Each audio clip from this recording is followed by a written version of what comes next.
Hey, everybody. Welcome back to the Latched Mama podcast. For those of you who are new to the Latched Mama podcast, Latched Mama is a community and online store for clothing, but mostly a community for moms. We're actually our 10th year since we started, which is really rad. We do a podcast, talk about mom stuff. I'm here with Lindi, who is our creative director here at Latched Mama and also my BFF. And we are going to talk today a little bit about the speech that I'm sure you guys have all heard about, what we would have done differently, and a little bit about being a quote-unquote millennial mother. You're listening to Latched Mama Podcast. I'm your host, Melissa Wirt, busy mom of 6 and owner of LatchedMama.com. Join us each week as we talk about pregnancy, breastfeeding, postpartum, and all things motherhood. Hi. Hi, friend. Hi, friend. How are you? That's like our morning greeting. Yes. Hi, friend. Hi, friends. How are you? How are we? We had a cool thing happen this weekend. We actually ended up both at the same event, which we knew we were going to be at. I think we both knew that. I didn't know if you were going to go. go. I knew that there was going to be some sort of presence from our families at the event. But what ended up happening was we both rolled up there with all 6 children each.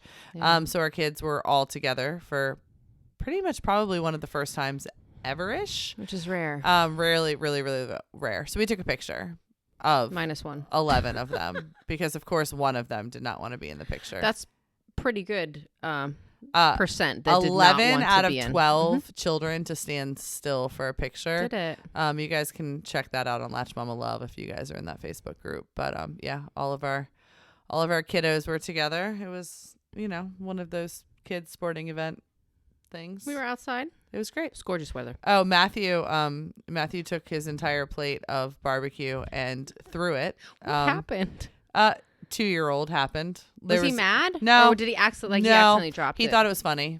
Oh. He wasn't mad. It was one of those really just 2-year-old is crazy type of moments.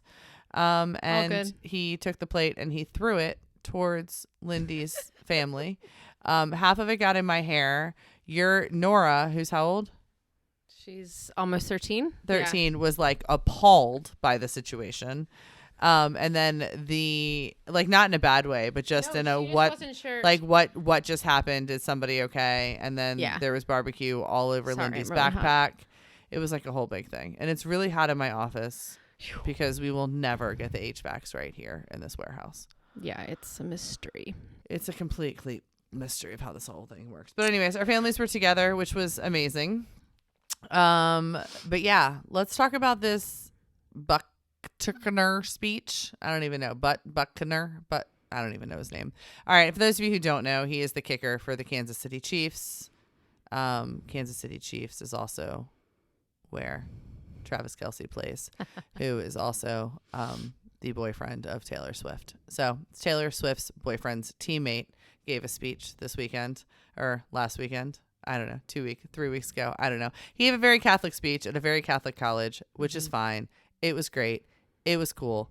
It was not great. It was not cool. Let me take that back. But it was profoundly pro-family, which I think is not bad. They're very so my takeaways, my non-controversial takeaways are that it's very rare that stay-at-home moms get celebrated in that way. And on the stage and in a big thing like that. It probably wasn't the place when women were getting degrees. But I don't know. Did you listen to it a little bit? Yeah, I listened to some of it, and I think my takeaway was more of a time and place type of thing. I think everyone's entitled to their opinions, and I have no problem with that at all. But that's what I felt. But then I've heard some rumblings from some moms with teenage daughters who understand a little bit more of this. And, some felt like it was a slap in the face, to women. So I think you can ask different ages, and it's just really interesting to hear answers. Or, people that are in full-time positions right now and felt that calling versus somebody who felt being at home calling. So I don't think it's necessarily right or wrong thing. I think it was just a time. All right. I'm going to ask you a question though. I want to put you on the spot. Oh God. Okay. What is the most important job in your life? important job. Like, what is the most important? I believe he called it a vocation. What is the most important vocation in your life? Right now, a mom. Okay. I think that, like, I think what he was trying to say, most women who are mothers would agree with him. Like, if I had to, what is it?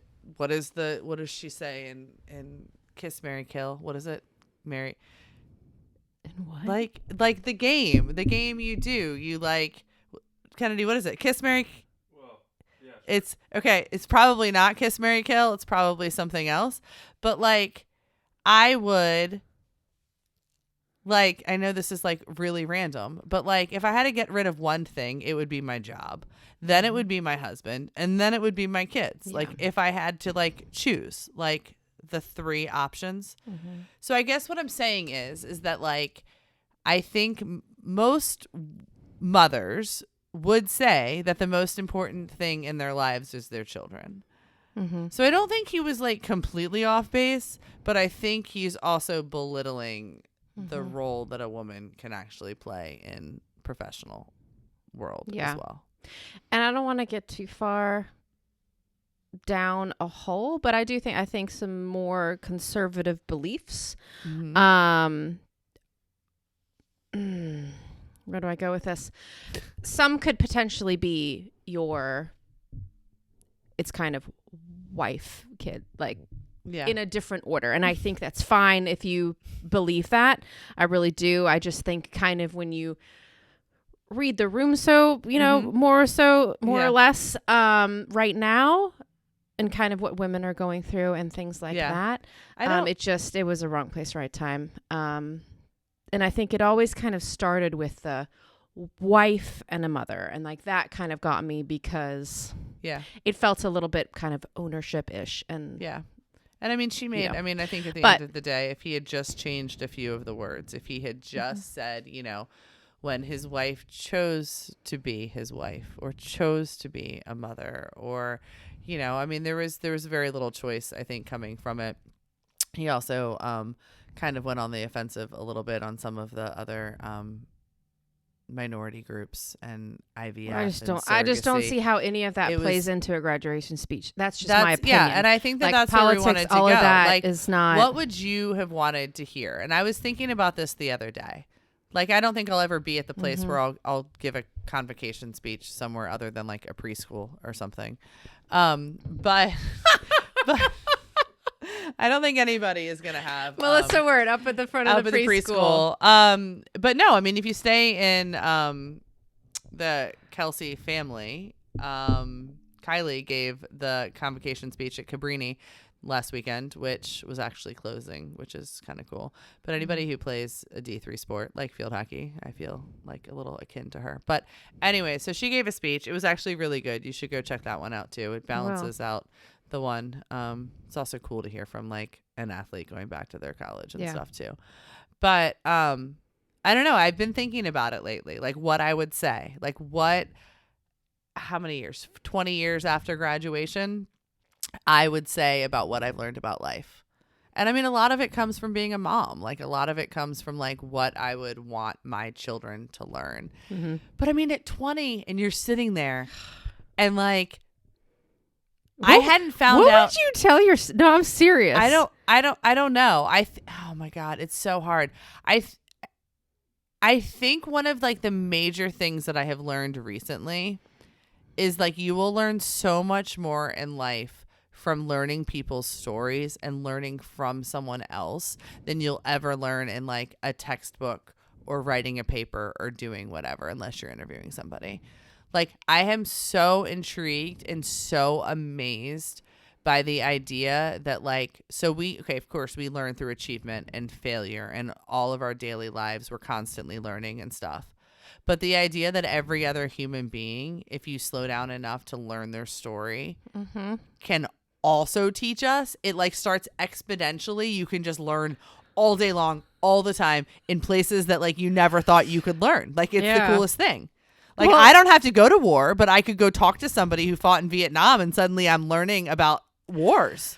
Well, I'm sitting here kind of laughing like at my thoughts right now, not at you, because I don't think if I was to give a speech would be very positive. Like, because honestly, like I remember like I would sit there and I just got this degree and I'm going to, go and get this job and I'm going to, start this family that apparently I thought you think you're ready for. I'm sorry, but I almost want to take everybody down a notch and be like, you don't know much about the real world. No, you don't know anything. You don't know anything. Like you don't know anything. The job is probably not going to be what you think it's going to be. Your relationship are not going to be. You probably don't really know how to really make friends very well. Like, and we're all in the same position, right? Mm-hmm. But you come out and you're like all gung ho to take on the world, which I think is great. Yeah. But like, no, I remember like so different. Like the first week in like my new job. Yeah. And I remember 1,000% picking up the phone and calling my parents and saying, oh my gosh, this is the rest of my life. Like this is until retirement. I'm going to be working 40 hours a week. I mean, because I didn't know who, whether I would get married or stay at home or do whatever. But like this is what the working world looks like. And I remember just being so taken aback by like just the idea that this was my foreseeable future. Yeah, I think there's so much hype and like, oh, you're going to do great and I'm excited for you. And I kind of just, I wish somebody had, let's get real. Yeah. Here are some steps, like, let's get real because it's nothing like you think it's going to be. Yeah. And then this is going to change. And then this is going to change. And to put a positive spin on that a little bit. Sorry. No, it's fine.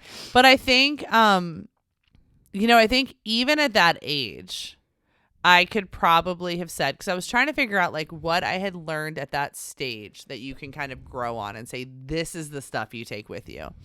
And when I graduated college, I had created my own major, and I had created my own major by finding a couple of the classes that spoke to me, but also the professors. And I think that that's an incredible life lesson, that like find the people who see you and just let go of all the other people that don't. And the more you're in the world, the more people aren't going to necessarily see you or understand you or want to be your friend or want to build you up. But there will always be those people who will, and who will want, like, and then you keep those people close and you take care of those people. And that I feel like is like still to this day one of the most important things, Yeah, I agree. I remember, you want to listen to the folks and people who guide you, whether it's parents or whatnot. And I think that's very important, but I also think it's really important. Like I would have told myself to trust myself more, think more, educate myself more, dive into things, learn that kind of, and take a deep breath and not do kind of what's next expected or, oh, I'm just supposed to do this because my parents did this, and like this is just what everybody does. Like it's okay to be different. It's okay to think different. Can you imagine if we weren't in our like late 30s, early 40s when we like realized our value and love for ourselves? Like, could you imagine what life? I mean, of course, our lives are beautiful and our kids are great and like everything is so awesome. But like just getting to know who I am and having the confidence to be who I am. Yeah. And show up in the world at 40. Yeah. I remember like when I first started, and this is kind of like woo-woo therapy land, but like I had to grieve the fact that it had taken me like half of my life is probably over, and half of my life was spent trying to be somebody else or not embracing who I was or listening to people when they said that I was, wrong or different or ugly or what all of those things that like that mental talk track that we have in our brains instead of just literally realizing that of course we're imperfect, but we are like so uniquely beautiful, each and every one of us. It's wild. When I think it clicked for me really fast though is when somebody, I'm sure it was my therapist, said something like, holy moly, like would you ever speak to your kids the way you're speaking about yourself? And then it just clicked and I'm like, no, of course I wouldn't. And then suddenly you just start like actually embracing who you are. Yeah. Yeah, that one must have hit really like I know, deep. But it was true. It's actually in the book too. Oh, okay. I was gonna say, I think we are who we are now and at a place, you know, where we are is because of what we've been through and the time and the, you know, the things that we've done. So, you know, we can't really expect some 21, 22-year-old to, you know, have these kinds of skills, right? Because I feel like they have to live life and make mistakes and do all the things to get there. But it's like, okay, well, how can I condense that? Like, what's the shortest amount of time? What are the things I need to do to like just get there quicker? You know? Yeah. That's what I'd love to know if that's even possible. But I think it's learning about yourself, learning about your strengths, learning about your weaknesses, learning about, you know, how you react to things and things like that. All those skills I think are so it's important. Interesting though, because like my first reaction would be like, be okay just being with you and like just letting kind of the world. But I also think in some ways, not to stereotype an entire generation, the generation graduating college right now is probably a little bit different than ours, probably / is. And they are sometimes okay just being them and, you know, asking for things that would like blow my mind in the workplace and stuff like that. So I think that they are probably a little bit different than us in the sense that they may know more of who they are because they were raised probably differently than we were, which is wild to me. Like, it's so interesting how each generation is different and it's building on the prior generation. So that was the article that was in the New York Times today about just what it's like to be a millennial parent. And, you know, we're learning now. So millennials are with 80s and 90s. So I just make the cut. I was born in 81. Lindy's just a couple of years behind me. But it's interesting because they, you know, I used to never buy into it, like boomers and millennials, and to my kids, I'm a boomer because that's just what I am. Yeah. But it's interesting because they are really able to somewhat stereotype / classify a generation. Yeah. And they hit the nail on the head in a lot of ways. There was a quote in the article that says, you know, we were raised in this you go girl generation where we were told we could be anything and everything.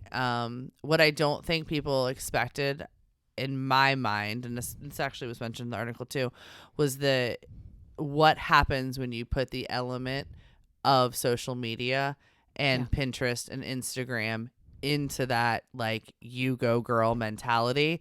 Like you can be anything you want to be. You can be great. There's nothing stopping you. And oh my gosh, look at this amazing content of all of the beautiful things you can do if you just work a little bit harder and you are more perfect. And honestly, in my opinion, it's come to this terrible kind of junction with motherhood where it's just created a disaster. It's created unhappy mothers. Yeah. I feel like we have those conversations a little bit with April, although she's not that much older, but you know, you look at our mothers as well and it's like we had a problem. Well, we read a book or we just called a doctor and got an answer and moved on. And that was it. And now like the information at our fingertips to be able to, you know, compare, you know, who's doing what and what I should do now. Yeah. And well, which of the 250 strollers do I pay? It's just absolutely. It's so heavy and hard. Yeah. And so social media has created this like crazy, like, what does success look like? Oh, and it's everywhere and you can consume it all day long. And at the same time, it's also separated us in a way that we've never been separated as mothers before. So we're working kind of independently and all we have in terms of connection is the social media that tells us we need to do a better job or that depicts motherhood maybe in a more shiny way than our daily life is. And it's wild. And you get, in my opinion, we get hit with all of this information. Like, you know, like you said, pick the best stroller, serve the best food, you know, parent gently, you know, validate your kids' feelings, you know, don't co-sleep. You know, you get all of this information and then suddenly we have this like gauntlet of motherhood to run through that is completely unrealistic. Yeah. It's overwhelming. Yeah. It really is. What were you talking about? We were on the live the other day and we went back to the speech and we're talking about how we are just at each other. Like the most people that I see talking about the speech are women. Yep. And some of the conversations are healthy and some are not. And it's literally going back and forth about whether this is right or wrong. Yeah. And it was exactly, I just saw it today on my feed from somebody I know. And I'm like, why are we even giving all of this time to this topic? And you guys are just against each other. Because if you look at the way the previous generation apparently was raised and the previous generation before that, I also think, not to be like completely like millennial moms have it harder than any other group of moms, but I think we were raised in a certain way where our feelings weren't necessarily, the majority of us, validated or made time for. Okay.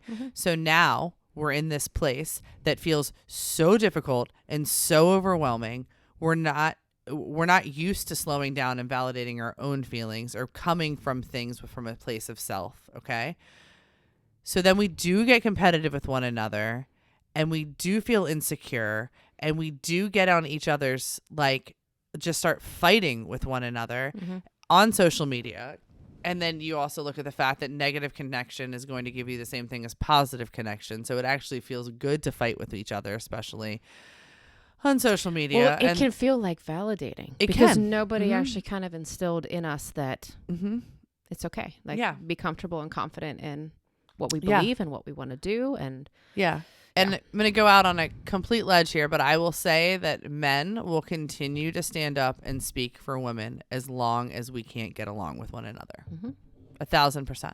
Like, I made a joke on the live the other day that this whole aftermath of the speech, there were so many places that could be used for progress for women. There was information on the Catholic Church on IVF and surrogacy and LGBTQ rights, all of this stuff that that could have been used in such a positive way to use light. But what the media picked up on, because it was getting the most traction, because it's all algorithm based, was the woman stay at home versus working situation, because we fight with each other in the comments. And so that all gets the algorithm, that all gets spun, it gets in the media cycle. And suddenly here we are fighting with one another, moving nothing forward.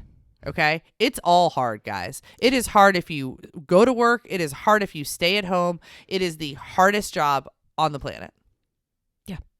1,000%. I can speak to both. Yeah. Yeah. But we will not move forward and create progress for women and mothers in the United States until we can learn how to get along with one another. But we can't, because we're all insecure. We're all striving for this level of perfection that does not exist. We're disconnected from one another. And we just start fighting. Yep. Yeah. I agree. I don't know what I mean. I use the analogy that this guy had the ball. Okay. He had the soccer ball. Little co-ed soccer team. Yeah. Little co-ed soccer team. Okay. And we all got together and we were like the little toddlers. We were like the 5 and 6 year olds playing soccer, sometimes even my 10-year-old's team. And they're just bumblebeeing soccer. They're just in the middle and the ball can't get out. And it's going da da da da da da da da da, and we're blah blah blah. And we're kicking it back and forth, and it's, hitting, and you pass it here, da da da da. But we're all together and we can't move the ball up the field. And then the ball pops out, and oh, look at this. It's a dude over here who I would say is away from the mess because he probably doesn't have to hold as much mess as we do, whether it's generational crap or whether it's the daily weight of motherhood. He gets the ball, he goes to goal, and he gets to speak for us. And it's bullshit. I mean, I'll call it what it is. Like, and what are we still doing? We're still over here wondering where the ball is. We're wondering where the ball is, arguing. Yeah, with one because another. We're still arguing with one another. Because none of us feel seen or validated. And I know I sound like I'm blaming women, and I'm really not blaming women. I'm blaming this crazy rat race of a circle that we're in, because it's generational stuff, and then it's the daily weight of motherhood, and it's just this circle that we're in that we cannot get ourselves out of until we heal. But how do we heal? We heal through connection, but we can't get the connection because we can't get along with each other enough to get it. It's wild to me. I've spent the last 2 years researching it and trying to understand it. And as much as I'm putting out a very positive book on how we fix it, or how I think we fix it, and how we bring this village back, it is still a very, very daunting concept. It's wild to me. There's zero reason why we do not have paid leave in the United States. Zero. Other than the fact that it's going to need to come from within, and it's going to need to come from us But as soon as one of us gets a voice and we get powerful, we all start to feel insecure and we figure out a way how to bring that person down. And it's like this whole big mess. It's sad. We're going to get there, though. I don't know how. Yeah, that's what I was going to say. I don't know what that looks like. But it looks like healing, but then you have the mental health system in the United States is a mess. Mm-hmm. It's not affordable. So then it takes me back as to what, if you were to stand up there, what would you like young folks, women or just including in women, general, to hear? Because I think that's where to work on your starts. Shit, to own your crap. When you see it and something falls apart, figure out, instead of blaming it on the person it fell apart on or blame it up, figure out what you can do better. I remember first time, so I got my first 9-to-5 job. I was selling houses for Ryan Homes in Northern Virginia. I don't know how I landed there, but I did. And we went to training within like a week of starting, and I was up in Northern Virginia, and I talked shit about my manager because that's what I did at the time. I talked shit about people. I was insecure. I was out of college. I didn't know my place. I thought that's how you connect with people. And I was called into her office.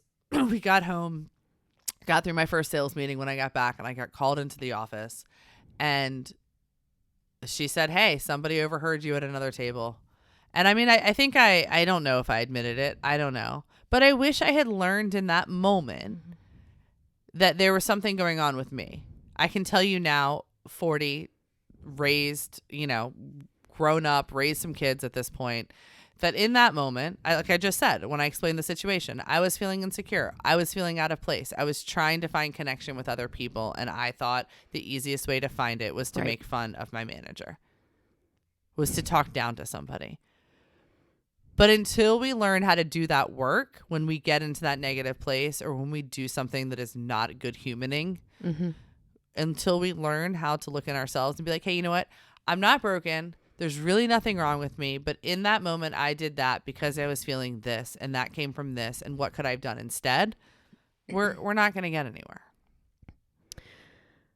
So I was thinking about that whole term, like midlife crisis. Yeah.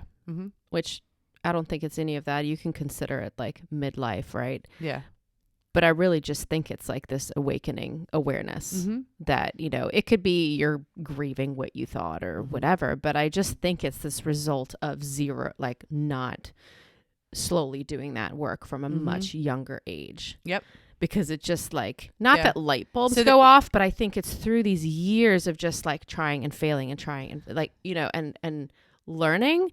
And now it's just like this kind of awareness of what I need, what people around me need, what it should be. And it's called this like crisis, but it's called the millennial. Not this crisis. Yeah.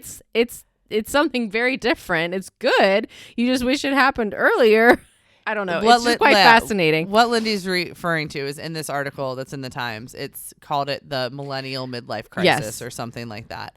And they seem to think that it's different than other midlife crises, because what is happening is we are realizing at this point that there was significant work that was not done because of the way many of us were raised, that all of a sudden we realize that this 40-year-old or whatever at middle of our life, that not only are we parenting others, but suddenly we have to reparent ourselves to be good humans in this world and to continue parenting our kids, which is why you see so much success with these TikTok mental health people and all of the stuff on Instagram that you see, because it's just hey, what are you going to do? How do you find happiness? And it's so hard because I think that we both have story after story of how you just fight against it. You have more kids. You try to achieve more. You try to, do all of these things, and you run away from it. And then all of a sudden you get stuck in your tracks and you're like, crap, I've got to do the work.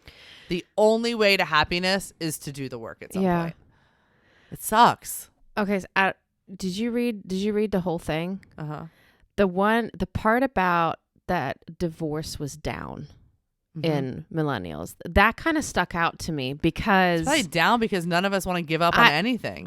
I want to know more there, because is it that we're now becoming aware sooner and actually fixing some things? But then on the flip side, I feel like I think a lot of people are like, I have zero tolerance for certain things. I'm it was just, I don't it was know. kind of It's a fascinating interesting. point. I was like, oh, I want to know more there. It was just If I had a interesting. guess, it would be because we're a generation that doesn't want to fail. Yeah. And we're a generation that literally wants to say Just keep we're going going. to figure this out. Yeah. It's interesting. I think the next generation would be interesting to look at those statistics. I think my guess is that they're going to maybe choose partners differently than perhaps we did. Mm-hmm. But I also do believe that these next generations that are coming up are a little bit more self-centric and may be on their own longer. I don't know. It's going to be interesting. A lot of statistics say that people aren't getting married because of the cost and stuff like that and starting families. So I think it's going to be a really interesting situation. But it is interesting to watch. I don't think there's very, very few 40-year-olds that I could go out to dinner with right now where it doesn't somehow segue. And there's so much content on this right now that it doesn't somewhat segue to like childhood and doing the work. And like, it's so funny because we're all landing in this place where we're like, damn, we've been running and we've been running and we thought we could do it, but we can't do it. We just literally have to slow down and just take a sabbatical from achieving for a couple of years and figure out all of the ways that we need to reparent ourselves to move forward to parent our kids. So if anybody else is in that spot right now and you're laughing and you feel seen in this moment and you're like, ugh, I feel you guys. We're right there with you. And if those of you who are still searching for happiness and maybe still talking shit about people and you don't want to stop, but you don't know how, go do the work. Go figure it out. Yeah. I mean, I ditched that a lot longer before I started doing the work. Did you ever know, like on my first date with Eric, so this was like 20 years ago. God, no, maybe not 20, maybe 17 years ago. I got into that cycle. So it was like our second date and we were at Sergio's, which is our local Italian place. And I was in this really, really competitive still selling houses world where, you know, you wore the stiletto heels and the suits and everybody was competitive and everybody just kind of talked trash. And I started doing that at the table. And I swear, like, I mean, guys, we did not have a relationship. This was like second date territory. He looked at me and he goes, just dead face, no emotion. What was the point of that? And I was like, what? And he's like, what was the point of you adding that last sentence to that statement? And I think I might have like talked about the girl's hair or something. And he was like, that served no purpose and it was really mean and catty. And I remember just looking at him and part of me wanted to be like, you are the biggest asshole. I'm walking home. Like that was my first reaction. But something in that moment stopped me and I was like, oh, I don't know.